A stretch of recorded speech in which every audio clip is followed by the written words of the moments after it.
October মাস স্তন cancer সচেতনতা মাস। প্রতি বছর সারা বিশ্ব সহ বাংলাদেশে নারীদের যে সকল ক্যান্সার হয় তার মধ্যে স্তন ক্যান্সার অন্যতম। প্রতি বছর বাংলাদেশে হাজারো নারী স্তন ক্যান্সারে আক্রান্ত হচ্ছেন এবং মৃত্যুবরণ করছেন। তবে আশার কথা হচ্ছে যদি সময় মতো শনাক্ত করা যায় তাহলে 90% ক্ষেত্রে এই রোগের প্রতিরোধ বা নিরাময় সম্পূর্ণ সম্ভব।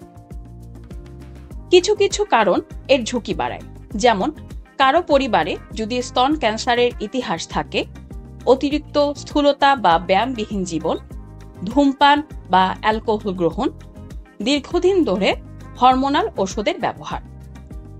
কিভাবে বুঝবেন আপনি স্তন ক্যান্সারে আক্রান্ত কিনা? আপনি নিজেই প্রতি মাসে সেলফ ব্রেস্ট এক্সামিনেশন করে আপনি নিজেকে পরীক্ষা করতে পারবেন, যেমন স্তনের আকার বা স্তনের ত্বকে কোনো পরিবর্তন, স্তনের বোটা থেকে অস্বাভাবিক স্রাব নিঃসরণ বা স্তনের বোটা ভিতরের দিকে ঢুকে যাওয়া, স্তনের চামড়া কুঁচকে কমলালেবুর খোসার মতো আকার ধারণ এবং স্তনে বা বগলের তলায় কিছু গুটি অনুভূত হওয়া। এক্ষেত্রে যদি এ ধরনের লক্ষণ আপনি দেখতে পান তাহলে দেরি না করে অবশ্যই আপনার নিকটস্থ স্বাস্থ্যকেন্দ্রে বা চিকিৎসকের পরামর্শ গ্রহণ করুন। মনে রাখবেন, স্তন ক্যান্সার কোনো অভিশাপ নয়। এর প্রতিরোধী হলো এই রোগের নির্মূলের একমাত্র উপায়।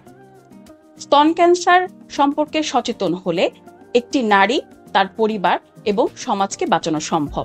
তাই লজ্জা বা সংকোচ না করে এ ধরনের কোনো পরিবর্তন দেখলে আজই আপনার চিকিৎসকের শরণাপন্ন হন এবং চিকিৎসা গ্রহণ করুন।